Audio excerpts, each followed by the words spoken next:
Bien, el capítulo 1 termina narrando el nacimiento de Juan el Bautista y Zacarías pues profetizando sobre las maravillas que hará Dios a través de él y cómo Juan iniciará esta vida pública para preparar los caminos al Señor.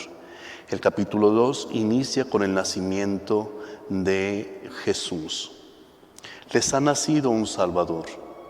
Capítulo 2. En aquella época el emperador Augusto publicó un decreto ordenando que se hiciera un censo del mundo entero. Este primer censo se realizó cuando Quirino era gobernador de Siria. Entonces todos fueron a inscribirse, cada uno a su ciudad de origen. José, que era de la familia y del linaje de David, fue a Nazaret, en Galilea, a la ciudad de David llamada Belén, en Judea, a inscribirse junto con María, su esposa, que estaba embarazada. Y ocurrió que, mientras estaban allí, a ella le llegó el tiempo del parto y dio a luz a su hijo primogénito.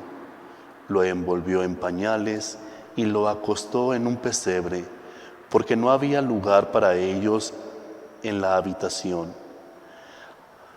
Había en esa región unos pastores que pasaban la noche en el campo cuidando sus rebaños y vigilando por turnos.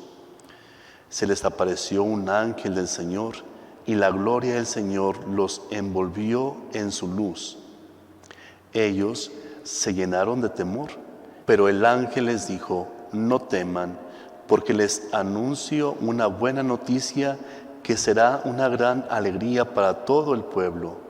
Hoy, en la ciudad de David, les ha nacido un Salvador, que es el Mesías, el Señor. Y esta será la señal para ustedes: encontrarán a un niño recién nacido envuelto en pañales y acostado en un pesebre. De pronto se unió al ángel una multitud del ejército celestial que alababa a Dios, exclamando: gloria a Dios en las alturas y en la tierra paz a los hombres amados por Él. Cuando los ángeles regresaron al cielo, los pastores se decían unos a otros: vayamos a Belén a ver lo que ha sucedido y que el Señor nos ha dado a conocer. Fueron deprisa y encontraron a María, a José y al niño recién nacido acostado en el pesebre. Cuando vieron esto, les contaron lo que les habían dicho sobre el niño, y todos los que oyeron lo que decían los pastores quedaron asombrados. María, por su parte, conservaba todas estas cosas y las meditaba en su corazón. Los pastores regresaron glorificando y alabando a Dios por todo lo que habían visto y oído, tal como se les había dicho.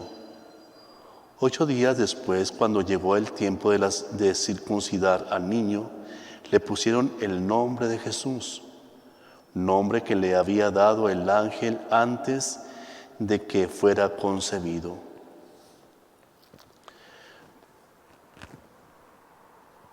Cuando, conforme a la ley de Moisés, se cumplió el tiempo de la purificación de ellos, llevaron a Jesús a Jerusalén para presentarlo al Señor, según está escrito en la ley del Señor.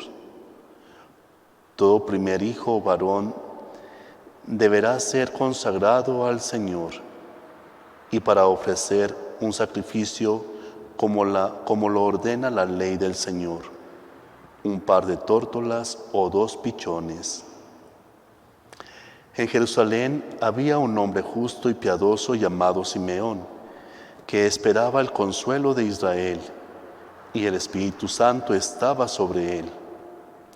El Espíritu le había revelado que no moriría antes de ver al Mesías del Señor.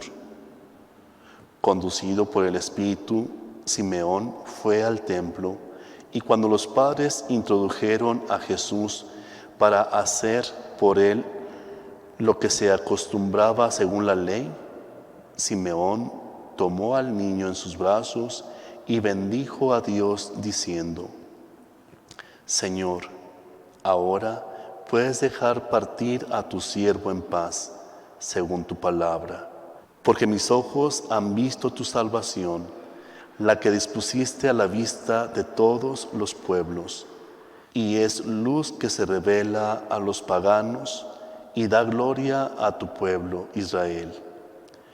El padre y la madre estaban sorprendidos por lo que se decía del niño.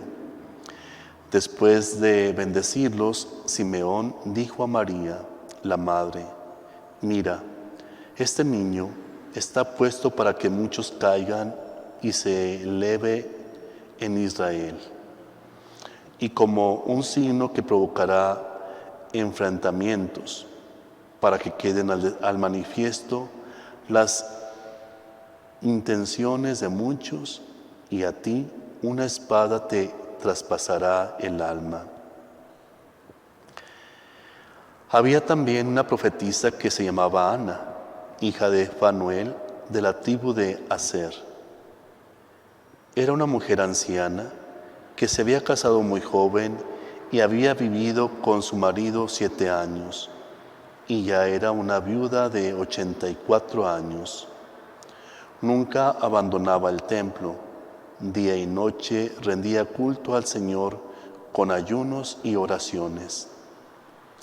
Se presentó en ese mismo momento y dio gracias a Dios, hablando del niño a todos los que esperaban la redención de Israel. Cuando terminaron de cumplir todo lo que está mandado en la ley del Señor, regresaron a Galilea, a su ciudad de Nazaret. El niño crecía y se fortalecía, llenándose de sabiduría, y el favor de Dios estaba con él. Los padres de Jesús acostumbraban a ir todos los años a Jerusalén para las fiestas de la Pascua.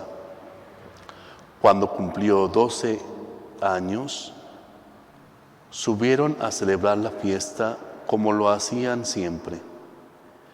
Pasados esos días regresaron a casa, pero el niño Jesús se quedó en Jerusalén sin que sus padres lo supieran. Pensando que estaba entre los peregrinos, hicieron un día de viaje y después comenzaron a buscarlo entre sus familiares y conocidos. Como no lo encontraron, regresaron a Jerusalén a buscarlo. Después de 3 días lo encontraron en el templo, sentado en medio de los maestros, escuchándolos y haciéndoles preguntas. Todos los que lo oían quedaban admirados por su inteligencia y sus respuestas. Cuando sus padres lo vieron, quedaron sorprendidos, y su madre le dijo: Hijo, ¿por qué nos has hecho esto? Tu padre y yo te hemos buscado con angustia. Y él les respondió: ¿por qué me buscaban? ¿No sabían que yo debo estar en las cosas de mi Padre? Pero ellos no entendieron lo que Jesús les decía. Entonces volvió con ellos a Nazaret y les obedecía en todo. Su madre guardaba cuidadosamente todos estos sucesos en su corazón, mientras que Jesús progresaba en sabiduría, en estatura y en gracia ante Dios y los hombres. Hasta aquí terminamos el capítulo 2, donde nos narra pues el nacimiento de Jesús y cómo él iba creciendo en estatura, gracia y santidad, y cómo va tomando poco a poco conciencia de que él debe ocuparse en las cosas de su Padre. Hoy en día los niños pues necesitan ese acompañamiento también de los papás. Si papá y mamá no acompañan en la fe a los niños, difícilmente un niño podrá descubrir pues la presencia de Dios en su vida. Entonces es importante ese acompañamiento que así como lo hizo María y José en su momento con Jesús, hoy en día hacerlo papá y mamá con sus hijos, sobre todo hoy en día que están muy distraídos con los videojuegos, con los celulares, con la tecnología, y que esta tecnología, pues en muchos de los casos, distrae a los niños de Dios y muchas veces también a los adultos. Pidámosle pues a Dios que nos conceda la gracia necesaria, que los adultos seamos un ejemplo de vida cristiana para los pequeños.